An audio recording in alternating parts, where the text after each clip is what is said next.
কাছে কিংবা দূরে যে যেখানে আছেন আপনাদের সবাইকে স্বাগত জানাচ্ছি। আমি সুলতানা রহমান। দেখছেন বাংলা নিউজ নেটওয়ার্ক। আমার সঙ্গে আজকে অতিথি হিসেবে রয়েছেন ডক্টর আঞ্জুমান ইসলাম এবং রয়েছেন আফসানা কিশোর লোচন। আপনাদের দুজনকে আমি স্বাগত জানাচ্ছি। আজকে আমি কোনো কথা বলতে চাই না। কারণ এত কথা বলা হয়ে গেছে, আজকে শুধু শুনতে চাই। প্রথমে শুনবো আফসানা কিশোর লোচন। এই যে জামাত যে একটা নারী বিদ্বেষী দল, নারীদের কোনো অস্তিত্ব এই পৃথিবীতে আছে সেটাই তারা স্বীকার করে না।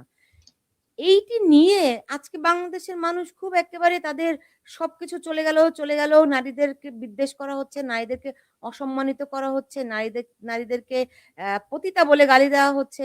মানে হঠাৎ করে মানুষের কি হলো, তারা যেন জানতো না, তাদের যেন হঠাৎ করে ঘুম ভেঙেছে। বিষয়টা কি বলেন তো? তারা কি ভেবেছিল জামাত বদলে যাবে? ধন্যবাদ সুলতানা, আমাদের দুজনকে স্টুডিওতে স্বাগত জানানোর জন্য। আমরা বহুদিন ধরেই একসাথে কাজ করছি, সুযোগ হলো আমাদের বক্তা হিসেবে আসার জন্য। আমরা দেখা যায় যে আমি বিশেষ করে দেখা যায় হোস্ট করি, আপনি আমাকে সুযোগ করে দেন কথা বলার জন্য। এখন সুলতানা, ঘটনা যেটা হচ্ছে, আমরা তো বরাবর বলে আসছি যে জামাত একটা মুনাফেকের দল। এখন তাদের কিন্তু এটাই নিয়ম, তাদের এটাই নীতি, তাদের যে রাজনীতি সেটাই তারা বয়ান করেছে। এবং আপনি যদি দেখতে পান, আপনি এর মধ্যে কয়েকটা শো করেছেন এ নিয়ে। আল জাজিরায় যে সাক্ষাৎকার দিয়েছেন জুম্মা শফিক সাদা শকুনটা, সেখানেও তিনি কিন্তু বলেছেন যে নারীদের নেতৃত্ব তারা চান না, তাদের এটা নীতি বিরুদ্ধ, এবং তারা যে রাজনীতি করেন সেটার সাথে নারী নেতৃত্ব যায় না। এখন যেই জনগোষ্ঠী হঠাৎ করে একটা অভিনয় করছে যে তারা আকাশ থেকে পড়ে হাত পা ভেঙে গেছে, তারা তো জামাতকে ভালোবাসা দিচ্ছিল, তারা ভালোবাসা দিয়ে জামাতকে ঠিক করে ফেলার প্রক্রিয়াতে ছিল, সে প্রক্রিয়া ব্যাহত হচ্ছে, এই ধরনের অভিনয় যারা করছে তারা তাদের যে মুনাফেকের একটা লিগেসি আছে সেটাকে ধরে রেখেছে। এবং আমি বিস্মিত হয়েছি এই কারণে যে মানুষ কেন বিস্মিত হচ্ছে। আল জাজিরায় যে বক্তব্য তিনি দিয়েছেন, জুম্মা শফিক যে বক্তব্য দিয়েছেন, সেটাই কিন্তু তিনি এক্স হ্যান্ডেলে আবার ইংলিশে লিখেছেন। এখন ইংলিশে লেখাতে সেটা বেশি করে গায়ে লেগেছে কিনা এটাও আমি জানি না। তো এই যে অভিনয়ের একটা পার্ট আমরা দেখতে পাচ্ছি, যে অনেকে অভিনয় করছে, হায় আল্লাহ খালেদ এটি কি হলো, কেন উনি এ ধরনের কথা বললেন। এটা সুলতানা সম্পূর্ণভাবে ওদের মুনাফেকির যে অভিনয় তারা করে সেটাই করছে। এবং আপনি পরবর্তীতে দেখেন যে কথাবার্তাগুলো তিনি বলেছেন, তার এক্স হ্যান্ডেল হ্যাক হয়েছিল, তারপরে চলে এলো যে তার ডিভাইস হ্যাক হয়েছিল, এবং সেটা নিয়ে তারা সংবাদ সম্মেলন করেছেন। সেটা নাকি ইয়ে থেকে, মানে সরকারি পর্যায় থেকে তাদেরকে একটা ফিশিং লিংক পাঠানো হয়েছিল, সেটাতে ক্লিক করার কারণে ডিভাইস হ্যাক হয়ে গেছে। আপনার মনে আছে কিনা সুলতানা? আপনাকে আমি একটু মনে করিয়ে দিই, তখন সম্ভবত আপনি দেশে নেই। গাজী ডাকায়েতের এ ধরনের একটা ঘটনা ঘটেছিল, এবং তিনি তার এই ঘটনা যখন ঘটেছে, যখন আমরা উত্তাল সবাই নারীরা বিশেষ করে, যখন গাজী ডাকায়েতের এই ধরনের অ্যাবিউসিভ কথাবার্তার জন্য উত্তাল, তিনি তখন বললেন তার কাজের ছেলের হাতে তার সোশ্যাল মিডিয়ার নিয়ন্ত্রণটা ছিল। সেখান থেকে আমরা একটা টার্ম ইউজ করি যে কোয়ান্টাম কাজের ছেলে। হ্যাঁ, কোয়ান্টাম কাজের ছেলে হচ্ছে গিয়ে যে সোশ্যাল মিডিয়া চালাতে জানে, সে স্ট্যাটাস দিতে জানে।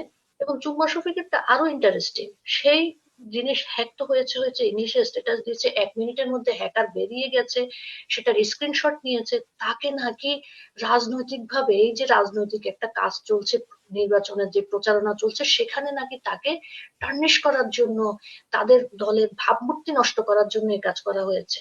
ভাবমূর্তি নষ্ট করার কি আছে, তাদের তো এটা দলীয় এজেন্ডা, তাদের যে রাজনৈতিক ম্যানিফেস্টো সেখানে এটা লেখা, এখানে ভাবমূর্তি নষ্ট করার কি আছে। এবং পরবর্তীতে তাদের যে নারীরা তাদের সংগঠনে আছে, তারা কিন্তু সংবাদ সম্মেলন করে বলছে যে তাদের রাজনীতিতে নারী নেতৃত্বের কোনো জায়গা নাই। তাহলে এক মুখে দুই কথা বলার এবং এই হ্যাকিং এর নাটক করার কি আছে। এবং সুলতান, আপনাকে আমি বলে রাখি, আমার নিজে 15 বছরের টুইটার অ্যাকাউন্ট, এখন যেটাকে এক্স হ্যান্ডেল বলা হয়, সেটা কিন্তু ডিসেবল হয়ে গিয়েছে। আপিল করার পরেও গত 3 মাসে কিন্তু আমি ফেরত পাইনি। এখন উনি হয়তো ইলন মাস্ককে ডিরেক্ট ফোন করেছিলেন কিনা আমি জানি না, ওনার অ্যাকাউন্টটা কিভাবে 15 মিনিট বা 1 ঘন্টার মধ্যে উনি ফেরত পেয়েছেন, এটা একটা জাতীয় রহস্য হিসেবে থাকবে। তো না, সুলতানা, এই যে কথাগুলো আমরা বলছি। আচ্ছা, আমার কাছে মনে হয় কি তা সে এক্স হ্যান্ডেলে কি লিখেছে কি লেখে নাই, মানে আপনি যেটি বললেন যে তাদের তো এটা গঠনতন্ত্রে আছে, তারা চিরকালই এটি এটি বিশ্বাস করে তারা প্র্যাকটিস করে, বরং তাদেরকে আপনি একটু সততার স্বীকৃতি দেন যে তারা যেটা মনে করে, যেটা ধারণ করে, যেটা লালন পালন করে, তারা সেটি প্রকাশ্য স্বীকার করেছে। তো এখানে হ্যাক হলো সেটা তো গুরুত্বপূর্ণ নয়। কারণ তারা নারীদেরকে এই চোখেই দেখে। আমি কি ভুল বললাম আঞ্জুমান? না, একদমই ভুল বলেননি। যেটা আফসানা লোচন বলছিলেন সেটা কথাগুলো সত্য, কিন্তু অ্যাট দ্য সেম টাইম ওনারা ওটাকে সুগার কোটিং করে কাকে বুঝানোর জন্য এইসব হ্যাকিং ট্যাকিং এর গল্প পাচ্ছেন সেটাও আমি জানি না। ওনাদের যে অডিয়েন্স কারা সেটাও একটা কোয়েশ্চেনেবল। তো আপনি যেটা বলছিলেন আর কি সুলতানা রহমান, যে এটা ওনাদের গঠনতন্ত্রেই আছে, এটার ব্যাপারে ওনারা, এটা আমরা সারা জীবনই জেনে আসছি, কিন্তু কোনো একটা অজ্ঞাত কারণে আর কি ওনারা যেই সুগার কোটেড একটা চকলেট, ওই যে আপনার অ্যাপেল ডিপড ইন চকলেট যেগুলো থাকে না, ওগুলো মানুষকে কিভাবে যে খাওয়াতে পারলেন সেই জায়গাটাতে আমাদের একটু চিন্তা করতে হবে, যদিও এখন সেই চিন্তাটার হয়তো সময় না।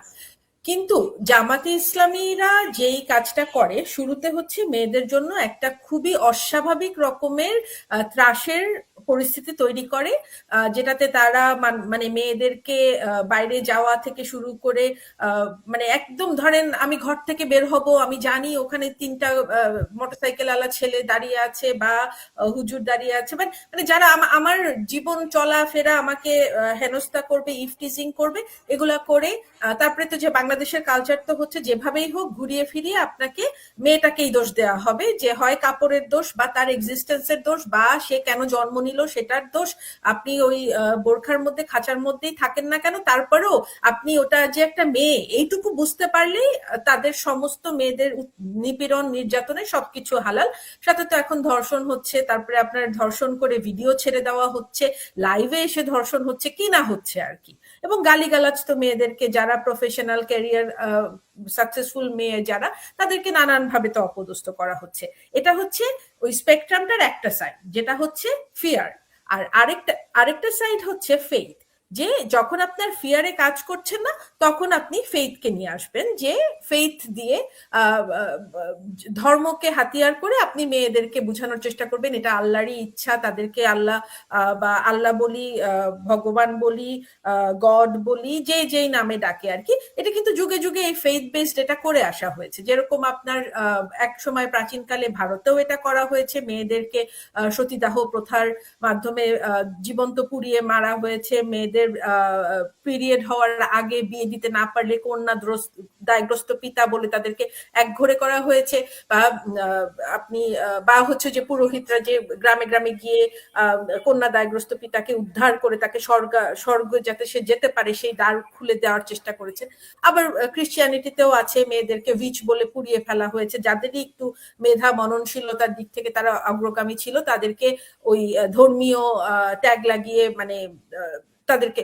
কিন্তু দুঃখজনক পরিস্থিতি যেটা, সেটা হচ্ছে এই যে সনাতন ধর্মের কে হাতিয়ার করে যেটা বললাম, বা খ্রিস্টানিটিতে, এদেরকে কিন্তু ওইটা কুসংস্কার হিসেবেই তারা নিয়েছে। একটা সাউন্ড আসছে বোধহয় কোথা থেকে, যাই হোক। তো কুসংস্কার হিসাবেই নিয়েছে, এবং মেয়েরা কিন্তু ওই দেয়াল জঞ্জির বলি, দেয়াল বলি বা ওই মানে শিকল বলি, সবকিছুকে ভেঙে মেয়েরাই ওটাকে কুসংস্কার বলে পিছনে ফেলে সামনে এগিয়ে গেছে। কিন্তু আমাদের ইসলাম ধর্মের যে মেয়েগুলো, তারা এখনো এই যে ফেইথ বেসড যে শিকলগুলো সেটাকে মানে খণ্ডন করতে পারছে না। এবং শুধু তাই না, এখন আপনি দেখবেন এই যে নোবেল লরিয়েট যেই ভদ্রলোক, এখন ভদ্রলোক বলবো না কি বলবো জানি না, যার হাত ধরে এখন এই ফেইথ বেসড যে গোষ্ঠীটা মেয়েদেরকে আবার ঘরে ঢোকানোর চেষ্টা করছে, সেই নোবেল লরিয়েট, শান্তিতে নোবেল লরিয়েট, গরিব নারীদের কাঁধের উপরে গায়ের উপরে ভর করে যে এই নোবেলের টাকা বাগিয়েছে, সেই লোকটা আবার গিয়ে দেখবেন কি এই যে ডাক্তার শফিক, যে তাকে গলা ধরে একেবারে ভাই ভাই আমরা এরকম করছে। তো এই দুটা স্পেকট্রাম মনে হবে যে আপনার ফিয়ার এবং ফেইথ দিয়ে যে মেয়েদেরকে ঘরে ঢুকানো, মনে হবে যে দে আর ফার অ্যাপার্ট, কিন্তু তা না। আপনি যদি কার্ভ করেন ওই একই পয়েন্ট 360 ডিগ্রি ঘোরালে দেখবেন ফিয়ার আর ফেইথ একই পয়েন্টে এসে এই একই জায়গাতে মিলে এটা হচ্ছে দ্য মোক্ষম টুল, মোক্ষম ওয়েপন মেয়েদেরকে ঘরে ঢুকিয়ে। কেন ঘরে ঢুকাবে? প্রথম কথা হচ্ছে ইকোনমিক যে ব্যাপারটা যে মেয়েরা চলে গেলে 50% কম্পিটিশন চলে গেল ছেলেদের লাইফ থেকে, বাট আদার সাইড হচ্ছে তখন মেয়েদেরকে এই রিপ্রোডাক্টিভ ভেসেল হিসাবে ইউজ করে তাদেরকে দিয়ে ওই যে ছেলেরা তৈরি করবে যাদেরকে তারা টেরোরিস্ট বানাবে, বানিয়ে 70টা 72টা হুরের আশায় এদেরকে আবার মেরে ফেলবে। তো এইগুলা এটা পুরো জিনিসটা এখন ডিকোডেড এবং আমরা এটা খুব ভালো করে জানি, এবং এটার জন্য যারা হচ্ছে লাইফ লাইনের কাজ করে সেটা হচ্ছে কিছু মহিলা যারা ব্যাপারটা বুঝে এবং এটা বুঝে ওই দেয়ালটা ভেঙে তারা আগে যাচ্ছিল। তো এইগুলা ধরেন খেলা চলতে পারে, কিন্তু আমাদেরকে আরেকটু সচেতন হতে হবে যাতে করে এই যে মুখ পেঁচানো চেহারা পেঁচানো মহিলাগুলা তারা যাতে কোনো মতেই আর সম্মুখ সমরে আসতে না পারে। That is the resolution we have to take, and we have to stick to it, and we must overcome এদের যে ন্যারেটিভটা। Who are they to represent me? Did I give them the power? No. কিন্তু তারা they took the power in their hand and they say that they represent women, এবং ওরা বলছে যে আমরা জামাতের এই পজিশন মেনে নিয়েছি যে আল্লাহ আমাদেরকে। No, nowhere in Quran it says that women needs to get permission from certain men, বা হচ্ছে গিয়ে ছেলেরা মেয়েদেরকে এই অধিকার দেওয়া হয়নি, ওই অধিকার দেওয়া হয়নি। আমি যদি জন্ম দিতে পারি একটা ছেলেকে, বড় করতে পারি, if that is my role, তাহলে কেন আমি নিজেই পরিচালক হতে পারবো না? কেন আমি নিজেই লিড করতে পারবো না? কেন আমি রুলার হতে পারবো না? এগুলো জাস্ট মানে আই ওয়াশিং কথাবার্তা। জাস্ট আমাদের এটাকে ভেঙে বেরো যেতে হবে আর কি। কিছু আলোচনা মানে আঞ্জুমান খুব চমৎকার করে বলেছেন, একদম সংক্ষেপের মধ্যে মূল জিসটা তুলে ধরেছেন। আমি একটা মানে একটা প্রশ্ন তুলতেই চাই। ধরেন তারা বলছে কর্মজীবী নারীরা হচ্ছে গিয়ে পতিতা, হ্যাঁ, এর চেয়ে বেশি। আমি একদম সত্যি, আপনি যদি তাদের সঙ্গে কথা বলেন, তারা যে চোখে আপনার দিকে তাকাবে, যেভাবে আপনার সঙ্গে কথা বলবে, আপনার কাছে আপনি ফিল করতে পারবেন ওরা আসলেই এটাই মিন করে। ওরা আপনাকে, আমাকে, আমাদেরকে এটাই মনে করে। এতে একটু বিন্দু মাত্র কোনো ভুল নাই। হয়তো আজকে তার এই পোস্ট লিক হয়েছে, লিক না হলেও আমরা জানি যে ওরা এটাই মনে করে। কারণ শুধু মনেই করে না, ওরা কাগজে কলমে ওটা লিখে রেখেছে। এখন নারীরা যদি কাজ করলে যৌনকর্মী হয়ে যায়, ধরেন সেই আইয়ামে জাহিলিয়াতের সময়, আমি জানি না আইয়ামে জাহিলিয়াত কেমন ছিল, যখন বিবি খাদিজার মতো একজন মুসলিম একজন নারী, সুন্দরী এবং বিধবা ব্যবসা করতে পারে, তাহলে সেটা কিরকম আয়ামে জাহিলিয়াত ছিল আমি জানি না। কারণ এখন এই সমাজে এসেও তো একটা সুন্দরী বিধবা সম্পদশালী নারীর পক্ষে টিকে থাকা কঠিন। তাহলে আয়ামে জাহিলিয়াতের সময় কিভাবে পেরেছিল? আমার প্রশ্ন সেটি নয়। লোচনের কাছে আমার প্রশ্ন হচ্ছে, তাহলে বিবি খাদিজাও কি পতিতা ছিলেন? তিনি তো কর্মজীবী ছিলেন। সুলতানা, এটা সত্যিকার অর্থে প্রশ্ন না, এটা তো আমাদের সকলেরই বক্তব্য। হ্যাঁ, আমরা এই কথাটাই বলে থাকি যে আইয়াম ইউনিসিয়াতে এসে আমরা দেখতে পাচ্ছি যে সকলকে এই ধরনের একটা ট্যাগ লাইন দেওয়া হচ্ছে। আপনার প্রশ্নের পরিপ্রেক্ষিতে আমি প্রশ্ন করতে চাই যে এত যদি ফ্লেশ ট্রেডার থাকে, তাদের বায়ার কারা? ঠিক আছে, আমি ধরে নিচ্ছি যে ওনাদের বক্তব্য ওনাদের জায়গা থেকে সঠিক। আমরা যারা কর্মজীবী, বাংলাদেশে যে কর্মজীবী নারীরা আছে তারা প্রত্যেকেই ফ্লেশ ট্রেডার। তো তাদের বায়ার কি? তারা শফিকেরা বাই করছে, তার মানে কি অপরাধী? হ্যাঁ, ওটা হালাল, ওদের জন্য হালাল। দেখেন সুলতানা, আমরা যদি ক্যারিয়ার প্যাথ ইজ হালাল, তাহলে এটা নিয়ে এত কথা বলছি কেন? না, ওদের জিনিসটা যেটা হয়েছে সুলতানা, এটা আমি জায়গায় বলেছি। দেখুন, আমি বলি, এই যে আজকে কি নুরুন নাহার জামাতের যেই মহিলাটা আপনি প্রেস কনফারেন্স বস্তাবন্দি, আমি বলি নিনজা নারী, নুরুন নিসা সিদ্দিকা, হ্যাঁ, তো উনি বলতেছেন না আমাদেরকে ইসলামে নারী নেতৃত্ব নাই, আমরা এটা মেনে নিয়েছি। আরে ভাই, উনি যেটা বলেছে এক্সাক্ট কথাটা বলেছে, নারীর পরিচালক পুরুষ, তাই শীর্ষ পদ মুখ্য নয় জামাতের নারীদের কাছে। রাইট। তো ওনারা রাস্তায় নামেছেন কেন? উনি বাসে ঘরে বসে আল্লাহ বিল্লাহ করুন, ওনার নামাজ রোজা উনি করুন, ওনার যা যা ধর্ম চর্চা করতে, ওনার রাস্তায় নেমে এসে পুরুষের সামনে বসে কথা বলে কিভাবে? এটা কি জায়েজ তাহলে? না, এটা যেটা ওরা যেটা ব্যাখ্যা করে আর কি, এটা ওদের ভাষায় তাকিয়া বলা হয়। আপনাকে ক্ষমতা পাওয়ার জন্য, ক্ষমতার কেন্দ্রবিন্দুতে যাওয়ার জন্য আপনি যা যা করবেন তাই জায়েজ, তাই হালাল। সেজন্য ওরা এটা পতিতাও তাদের, হতে পারে, তাই তো? জি হ্যাঁ। আর আমরা যেটা বারবার বলছি আর কি, আমার যেটা আমার কাছে আরেকটা জিনিস মনে হয়েছে, এটা আমার ব্যক্তিগত ধারণা, যে তারা এক ধরনের আশ্বাস পেয়েছে যে তারা ক্ষমতায় আসছে। তারা ওয়াটার টেস্ট করে যে ধরনের বক্তব্য দিলে কি ধরনের প্রতিবাদ প্রতিরোধ গড়ে ওঠে, মানুষ কি ধরনের প্রতিক্রিয়া দেখায়, তারা এই ওয়াটার টেস্ট গুলা করে। এবং 2024-এর জানুয়ারির দিকেও কিন্তু আমরা এই ধরনের ওয়াটার টেস্টিং দেখেছি। একটা গুজব ছড়ানো হলো যে ভাইপার রাসেল নামক একটা সাপ আসছে, পুরো বাংলাদেশ ছেয়ে যাচ্ছে। এরপরে তারা মতিউরের ছাগল কাণ্ড তুলেছে, হ্যাঁ, 15 লাখ টাকার ছাগল কাণ্ড তুলেছে। এই ধরনের গুজবগুলো তারা উঠিয়ে এবং বিভিন্ন রকমের স্পর্শকাতর বিষয় সামনে এনে তারা টেস্ট করে যে পাবলিক পারসেপশনটা কি, বাংলাদেশের নারীরা এই ধরনের কথা বললে কি ধরনের প্রতিক্রিয়া দেখায়, গুটি কয়েক আমাদের মতন লোকজনে কি শুধু কথা বলে, নাকি প্রান্তিক যেসব জনগণ আছে তাদের কাছে তারা পৌঁছাতে পারছে কিনা।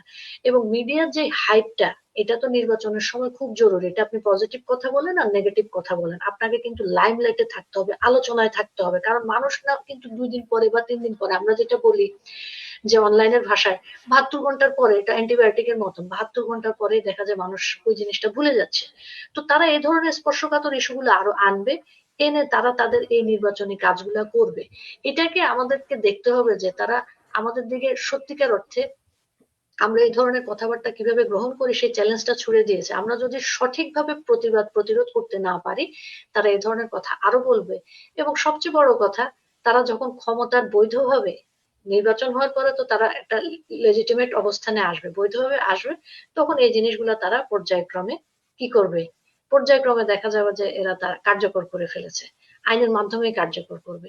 সেই পথগুলোই তারা তৈরি করছে, যে আমরা কত সংখ্যক মানুষ এটার বিরুদ্ধে প্রতিবাদ করছি, প্রতিরোধ গড়ে তুলছি, প্রতিক্রিয়া দেখাচ্ছি, সমাজের কোন শ্রেণীর মানুষ দেখাচ্ছে, শুধু নারীরা দেখাচ্ছে, যে নারী পুরুষ একসাথে দেখাচ্ছে।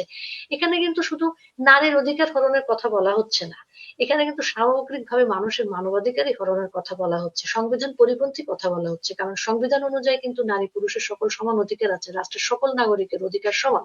তারা এই জিনিসগুলোকেও চ্যালেঞ্জ ছুড়ে দিচ্ছে।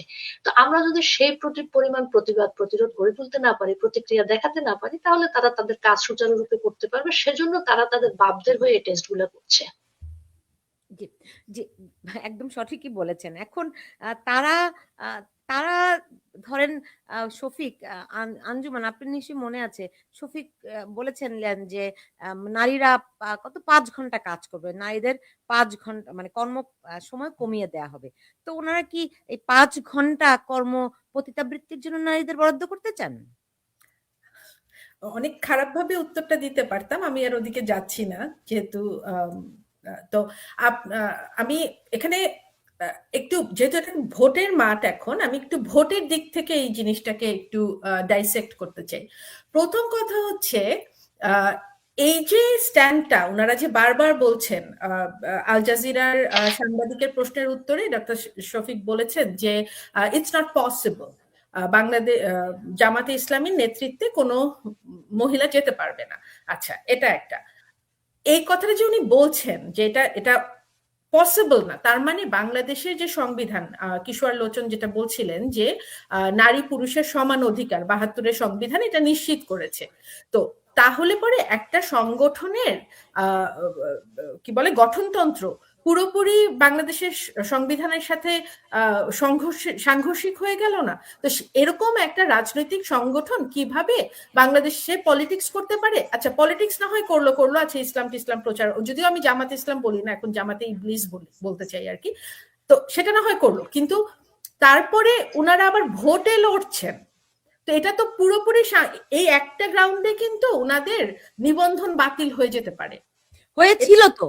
হ্যাঁ, আঞ্জুমান, এই একটা গ্রাউন্ডে ওনাদের বাতিল হয়েছিল না, তারপরে যেটা যেটা গ্রাউন্ডে বাতিল হয়েছিল ওটা ওনারা সংশোধন করেছেন আবার।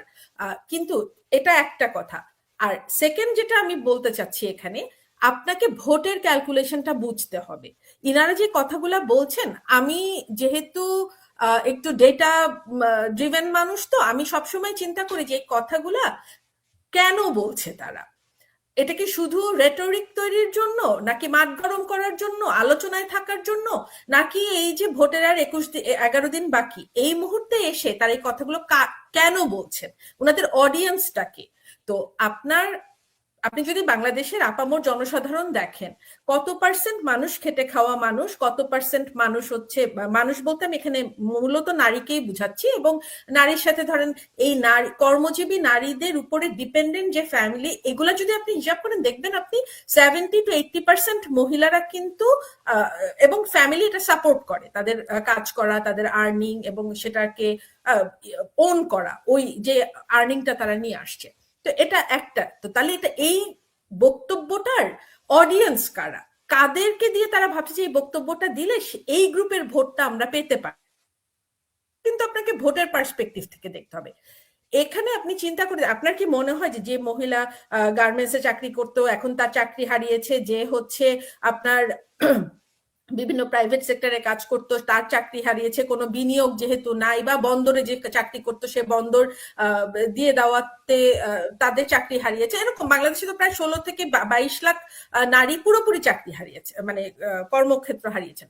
তাহলে এইটার কারা যে 5 ঘন্টা কাজ করে সে বেতন পেয়ে যেতে চাবে, মানে এটার মানে হচ্ছে যারা সহজলভ্য টাকা চায়, ওই যে আমার নিজের পরিচয় থাকবে না, আমি আরেকজনের বাহুলক না, বা আমি বাসায় বসে থাকবো এবং আমাকে ওই কেউ একজন, মানে যারা হচ্ছে বিয়েটাকে ক্যারিয়ার হিসেবে নিতে চায় আর কি, যে আপনার হাজবেন্ডের ডেজিগনেশনটাই হবে হচ্ছে আপনার মিসেস ডেজিগনেশন। এই যে গ্রুপ অফ পিপল, যারা মহিলা, যারা আর কি এখন সেটা যে কারণেই হোক হোক, সেটা সে কম্পিটিশনে পিছিয়ে পড়ে হোক, অথবা হচ্ছে পারিপার্শ্বিকতার চাপে হোক, আর যে কোনো কারণেই হোক, যে মহিলাগুলো নিজে আর্নিং এর সাথে সরাসরি জড়িত না, বা নিজের ট্যাক্স নিজে পে করছে না, এই মহিলাগুলোর কাছে চানাচুর টাইপ কিছু জিনিস দেওয়ার জন্য, যে even if you don't do work still you will get an identity, তুমি ইনকাম পাবা। সো লেজি শহুরে এলিট এন্টার এন্টার এন্টার এন্টাল যাই হোক, ওই টাইপের মানুষ যারা আর কি ওই বড় বড় ফ্যামিলি থেকে এসছে, শুধুমাত্র বিয়েকে ক্যারিয়ার করে যাদের লাইফ চলে, তাদের ভোটটা নেওয়ার জন্যই এই কথাগুলো, অন্য কিচ্ছু নেই। এবং যখন আপনি নিজে উঠতে পারছেন না, তখন অন্যকে আপনি নিজের স্তরে নামিয়ে আনেন। তো যখনই আপনি দেখছেন যে যেই মহিলাগুলার ভোট টানার জন্য এই কথাগুলো বলা হচ্ছে, তারা তো উঠতে পারছে না, তো তাদেরকে একটা ভালো ফিল করানোর জন্য অন্য সবাই যারা কাজ করছে, ইনকাম করছে, ওদেরকে আপনি একেবারে বেশ্যা পতিতা, বাংলাদেশে তো এটাই সবচাইতে মানে বাজে গালি, যদিও খদ্দের যারা তাদের আবার দোষ হয় না, যারা আদার সার্ভিস গিভার তাদেরই দোষটা হয় আর কি, গালিটা। তো সবাইকে আপনি তাদের লেভেলে নামিয়ে এনে এই যে এলিট অথর্ব, ওই পাকিস্তানে একটা টার্ম আছে এদেরকে, আনপ্রোডাক্টিভ এলিট জনতা, যাদেরকে পুষতে গিয়ে মেজরিটি মানে খরচ হয়ে যায় পাকিস্তানের, এবং বাকিরা হচ্ছে বেকার। তো এই ক্লাসটাকে খুশি করার জন্যই এই কথাটা বলা, আর কিছু না, এইটুকু ভোট টানার জন্যই। এইটুকু ভোট তো কম না, অনেকখানি ভোট। লোচন, আপনি দেখবেন যে জুলাইয়ের সময় যারা লাল হয়েছিল তাদের অনেকে দেখি এখন খুব বিস্মিত হচ্ছে, ক্ষুব্ধ প্রতিক্রিয়া জানাচ্ছে। তো তারা এখন যে কাল সাপ ডেকে এনেছেন, আপনার কি মনে হয় তারা এই বিপর্যয় ঠেকাতে পারবে? সুলতানা, এটা আপনি আমাকে প্রত্যেক সময় বলেন, আমিও আপনাকে বলি, তাও মনে খুব দূর করে রাখা যায় না। যে আমরা বলি যে যারা ডেকে এনেছিল তাদের বোঝাপড়ার জায়গাটাতে আমরা বলি যে কমতি আছে। এখন এটা শিশুদের জন্য প্রযোজ্য হলো, অ্যাডাল্টদের ক্ষেত্রে কিন্তু প্রযোজ্য না। আমাদের যেটা হয়েছে সুলতানা, এটা মানুষের একটা সহজাত প্রবণতা, যে দীর্ঘদিন ভালো থাকলে মানুষকে সুখে থাকলে ভূতে কিলায়। ঠিক আছে? তো আমাদেরকে ভূতে কিলিয়েছিল, আমাদের উপরে ভূত আসর করেছিল, এবং তাদের একটাই ডায়ালগ ছিল, আপনি নিজেও দেখেছেন সেই জুলাই আগস্ট মাসে যখনই আমরা আমাদের পরিচিত বা আমাদের যারা ঘনিষ্ঠ, যারা এই পথে গিয়েছে তাদের সাথে আমরা যখন কথা বলেছি, তখন আমাদেরকে একটা ডায়ালগ দেওয়া হয়েছে। আমি সেই ডায়ালগটা আপনাকে বলছি, যেটা যেহেতু এটা কোনো দলীয় জায়গা না, নিরপেক্ষ জায়গা, সেজন্য আমি বলছি। আমরা একটা ডায়ালগ শুনেছি, আওয়ামী লীগকে সরাইছি, জামাত সরাইতে কতক্ষণ। ঠিক আছে? আওয়ামী লীগকে সরাইছি, জামাত সরাইতে কতক্ষণ। এখন এই প্রশ্নটা কিন্তু আমি তাদেরকে আর করতে পারছি না, কারণ মানুষের বিপদের সময় বলা হয় যে কাটা গায়ে নুনের ছিটা দিতে হয় না। হুম। তাদের পরে যে দেখবো বিষয়টা নাকি? আমি, হ্যাঁ পরেরটা পরে দেখবো। হ্যাঁ পরেরটা পরে দেখবো। এখন দেশ হচ্ছে কি এমন একটা বিষয়, এটা সত্যিকার অর্থে পরে দেখা যায় না। এবং এই যে আমরা বলি যে চরম ডানপন্থা যে রাজনীতিটা আছে, সেটার গহ্বরে একবার ঢুকলে সুলতানা, এটা শুধু ইম্পসিবল না, এটা আসলে আর হয় না ওই জিনিস থেকে বের হয়ে আসা। কারণ রাজনীতিটার সাথে কিন্তু মানুষের মন মানসিকতা জীবিকা সবকিছু জড়িত। আপনি যখন আগামী 20 বছর বা 15 বছর বা 16 বছর বা আরো কত বছর এই ধরনের এক্সট্রিম পর্যায়ের লোকদের দ্বারা শাসিত হবে, পরের প্রজন্ম যারা আসবে তারা কিন্তু এই জিনিসে দীক্ষিত হয়ে যাবে। এবং আপনি আমি যেটা বলছি যে এটার থেকে বের হয়ে আসা, এটার থেকে বের হয়ে আসার পথ কেন অবরুদ্ধ হবে সুলতানা? এটা আপনি বলেছেন, কাকন বলেছে, আমরা বরাবর বলে আসছি, কিন্তু আমরা বলতে থাকবো। কারণ হচ্ছে গিয়ে এই যে এক্সট্রিম পন্থা, এটাতে সুলতানা পুরুষের সেরূপভাবে কোনো ক্ষতি হয় না, এটার শিকার হয় নারী এবং শিশুরা। আপনি যদি আফগানিস্তানের দিকে তাকান, পরশুদিন দেখবেন, গত পরশুই সম্ভবত তাদের আইনটা একেবারে ভালোভাবে পাশ হয়েছে যে নারী কোন রকমের শিক্ষার কাছেই আর যেতে পারবে না। এখন আপনি আমাকে বলতে পারেন যে আফসানা, লোচন না, আমাদের বাংলাদেশ আফগান হবে না। বাংলাদেশ আফগান হবে না, বাংলাদেশ বাংলাদেশই হবে, এক্সট্রিম বাংলাদেশ হবে। কারণ প্রত্যেক দেশের জলবায়ু, মানুষ, তাদের শিক্ষা, তাদের সংস্কৃতি মিলেই তারা কিন্তু ওই জিনিসটাকে অ্যাবজর্ভ করে। আফগানিস্তান আফগানিস্তানের মতন করেছে, সিরিয়া সিরিয়ার মতন করেছে, ইয়েমেন ইয়েমেনের মতন করেছে, ইরান ইরানের মতন করে করছে, বাংলাদেশ বাংলাদেশের মতন করে করবে। এবং আপনি যদি তাকান সুলতানা, এই যে যাদেরকে ভালোবাসা দিয়ে ভালো করে ফেলার একটা প্রজেক্টে আমাদের নারীরা এবং অন্যান্যরা অংশগ্রহণ করেছিল, যারা প্রগতিশীল অংশ, ভালোবাসা দিয়ে ভালো করে দেওয়ার প্রজেক্টে অংশগ্রহণ করেছিল, তারা যে কি ধরনের একটা ইউটোপিয়ান ডিলিউশনাল জগতে ছিল আপনি কিন্তু এটা দেখতে পাবেন। তারা কিন্তু এরকমও বলেছে যে স্বৈরাচার ঠেকাতে কখনো কখনো জামাতের সাথেও আমাদের বাহুলগ্ন হতে হবে। তাদের মনোভাব এরকম ছিল। এখন আপনি যেই সব দেশের কথাই আমি বলি, ইউক্রেন কি সেই জায়গা থেকে বেরিয়ে আসতে পেরেছে? পারেনি কিন্তু। ইরান খাবি খাচ্ছে, আজকে 40 বছর খাবি খাচ্ছে। আফগানিস্তানের অবস্থা দেখেন। তো আমাদের দুর্বল সরকার হবে, পাপেট সরকার হবে, ক্ষতিগ্রস্ত কিন্তু নারী ও শিশুরা হবে। টিকা দেওয়া বন্ধ হয়ে যাবে, প্রজনন স্বাস্থ্যের কোনো ইকুইপমেন্ট পাওয়া যাবে না, জন্ম নিয়ন্ত্রণ হবে না। নারী নারী কেন, পুরুষও কর্ম জায়গা থেকে কিন্তু তিরোহিত হচ্ছে, পুরুষ কর্ম হারাচ্ছে না। আঞ্জুমান যেটা বললো 26 লক্ষ, 26 লক্ষের সাথে কিন্তু আরো যুক্ত হবে আগামী 6 মাসের মধ্যে, এবং এটা হচ্ছে সরকারি রিপোর্ট। এবং আপনি যদি দেখেন, মানে গত 18 মাস এবং আগামী 6 মাস মিলিয়ে আমাদের সরকারি হিসাবে 54 লক্ষ লোক কাজ হারাবে। 54 লক্ষ লোকের কাজের জায়গা তৈরি করতে কত বছর লেগেছে, এবং শত শত কারখানা বন্ধ করে দেওয়া হচ্ছে। এখন মানুষের পেটে যতক্ষণ লাথি না পড়বে, ততক্ষণ কিন্তু মানুষ এই শিকল দেখা যাবে যে পড়েই থাকবে। এবং এই যে গুটি কয়েক নারী, সেটার ভিতরে একটা টুল হিসেবে কাজ করে যাচ্ছে। যে নুরুন্নিসা সাদিকার মতন, তিনি নাকি শফিকুরের স্ত্রী, একজন কমেন্টে লিখেছেন, আপনি কমেন্ট দেখাতে পারছেন না যদিও। তো তারা তাদের এসব পাপেট নিয়ে আসবে।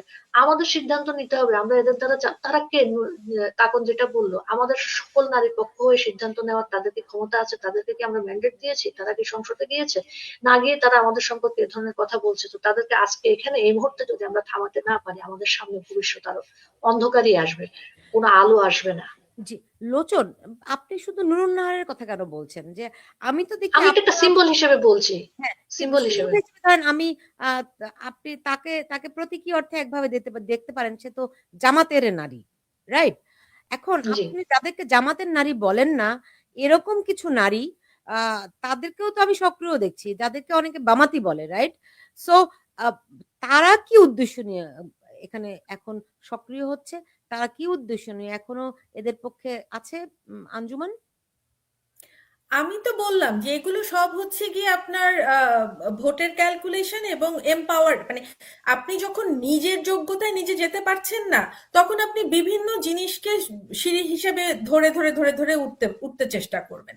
তো এই যে বামাতিরা, তারা বামাতি বলতে যারা জানেন না তাদেরকে বলছি আর কি, যে বাম সংগঠন, কিন্তু যারা আর কি ওই ডান বাম মিলে ওই এক পয়েন্টে চলে যায় আর কি, তাদেরকে আমরা জামাতি বামাতি এক পয়েন্টে মিলে আর কি বামাতি এটা বলা হয়।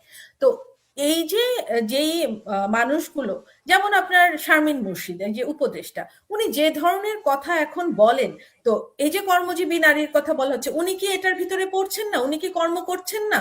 উনার কি পোশাক, উনি কি এরকম?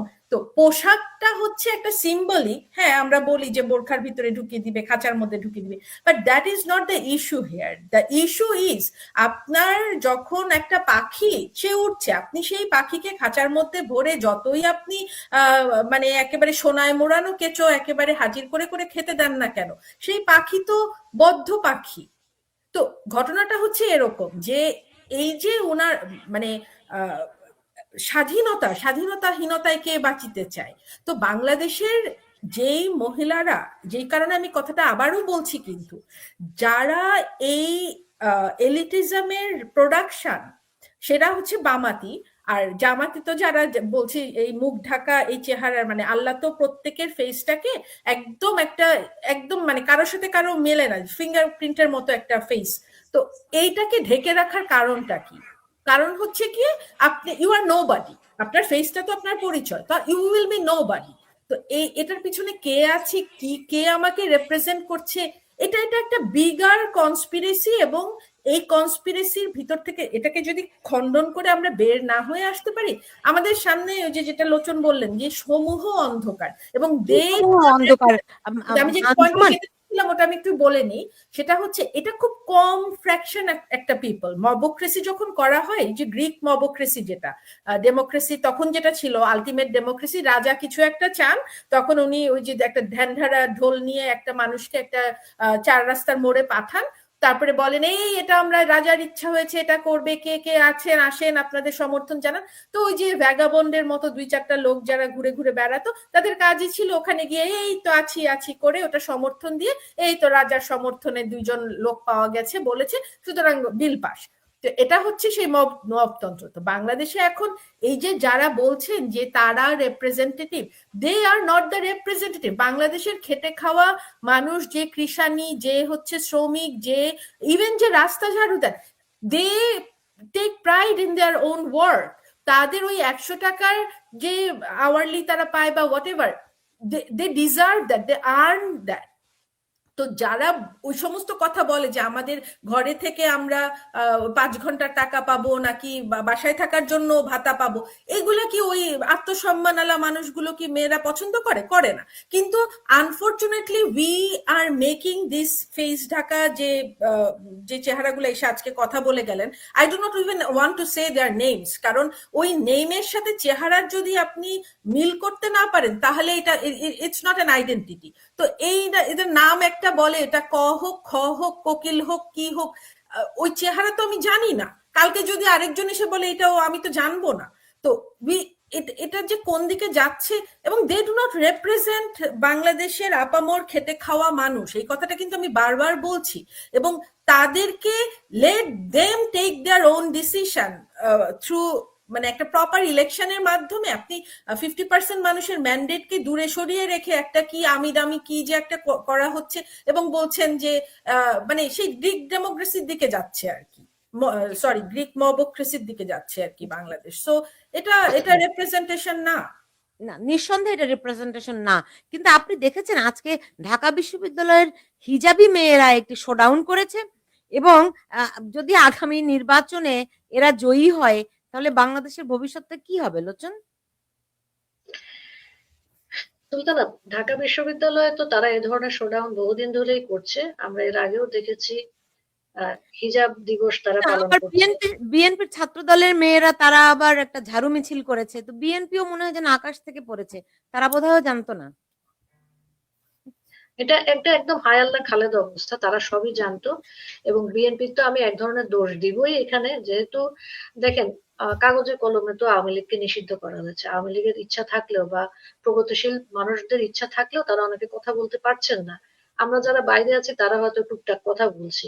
বিএনপি কিন্তু একটা আপার হ্যান্ডে ছিল, বিএনপির কিন্তু সব ধরনের সম্ভাবনা ছিল এই বিষয়ে কথা বলার, তাই না? তাদের এত, তারা কি করলো, তারা তাদের নারী কমরেড যারা আছে, রুমিন ফারহানার মতো মানুষকে কিন্তু তারা বহিষ্কার করেছে। এখন বিএনপি কেন কথা বলতে পারে না সেটা আমি বুঝতে পারি। এখন এই ব্যাখ্যাটা অনেকের কাছে গ্রহণযোগ্য হবে না, কিন্তু আমরা যেটা দেখে এসেছি সেটা হচ্ছে গিয়ে পাকিস্তানের টাকায় পালা পোষা যাওয়া এবং আইএসআই কোলে উঠে দেশে ফেরা কেউ তো সত্যিকার অর্থে এই মতবাদের বিরুদ্ধে যে কথা বলতে পারবে না। সেজন্য টিএসসিতে তারা যদি ঝাড়ু মিছিল করেও থাকে, সেটা সার্বজনীন ঝাড়ু মিছিল হতে পারছে না। ওটা কিন্তু আমরা দেখেন, আমরা এখানে বসে বলছি যে এটা বিএনপির, এটা বিএনপির হবে কেন? এই মুহূর্তে তারা যেহেতু মাঠে থাকতে পারছে, তারা কেন আপামর জনসাধারণকে নিয়ে এই ঝাড়ু মিছিলটা করতে পারেনি? এটা আমাকে বলেন। তার মানে কি তাদের সামগ্রিক জনগণের কাছে সার্বজনীন ভাবে গ্রহণযোগ্যতা নাই? তারা তাদের কাল্টের মধ্যে আবদ্ধ আছে? সেরকমই কি বিষয়টা? জামাতও জামাতের কাল্টের মধ্যে আবদ্ধ আছে। তো এটা যদি সার্বজনীন না হয়, তাহলে কি এই জিনিস ঠেকানো যাবে? এই জিনিস ঠেকানোর কোনো উপায় আছে? আরেকটা জিনিস আমি সুলতান আপনাকে মনে করিয়ে দেওয়ার জন্য বলতে চাই, এটা আমি প্রত্যেক জায়গায় বলি, একটা ডিফ্লেকশন থিওরি আছে। হ্যাঁ, যখনই কোনো ঘটনা ঘটে, আপনি, আমি এবং আমরা যারা দেখা যাচ্ছে যে সুনির্দিষ্ট কোনো রাজনৈতিক দলের আন্ডারে নেই, আমরা নারীবাদী, আমরা অ্যাক্টিভিস্ট, আমাদের এই হচ্ছে গিয়ে পরিচয়, তাই তো? আমরা ফেমিনিস্ট এবং আমরা হচ্ছে গিয়ে অ্যাক্টিভিস্ট। তো সুনির্দিষ্ট পরিচয় যাদের নেই, তারা যেন এই ধরনের কাজকর্মে, আমরা বাংলাদেশের যে কোনো ধরনের আইন বহির্ভূত ধর্ষণ হয়েছে বা আইনের মধ্যে থেকে তো আর ধর্ষণ হয় না, মানে ধর্ষণ হলে বিচার চাওয়া, হত্যাকাণ্ড হলে বিচার চাওয়া, যে কোনো কিছুর জন্য প্রেশার ক্রিয়েট করা, আমরা প্রেশার গ্রুপ হিসেবে কিন্তু আন্দোলন সংগ্রাম করেছি। এই আন্দোলন সংগ্রাম কিন্তু আমাদের দল মত নির্বিশেষে আমাদের হাতে ছিল। আপনি বিএনপি করেন, আমি আওয়ামী লীগ করি, আঞ্জুমান সিপিবি করুক, ছাত্র ইউনিয়ন করুক, এখানে কোনো পার্থক্য ছিল না। ছাত্র ফেডারেশন করুক, ছাত্র ফ্রন্ট করুক, কোনো পার্থক্য ছিল না। আমরা কিন্তু কাঁধে কাঁধ মিলিয়ে নারী ইস্যুতে বক্তব্য দিয়েছি, কাজ করেছি, প্রেশার গ্রুপ হিসেবে কাজ করেছি। এটা সব সরকারের আমলেই করেছি। এখন একটা ট্রেন্ড দাঁড়িয়েছে, আপনি দেখবেন এটা পান্থপথ গ্রুপ একটা, কারণ ড্রিক হচ্ছে গিয়ে পান্থপথে, এই ড্রিক কেন্দ্রিক একটা গ্রুপ, এরা কোনো কিছু হইলে দুটা ইংলিশে প্ল্যাকার্ড নিয়ে খাড়া হয়ে যায়, ঠিক আছে?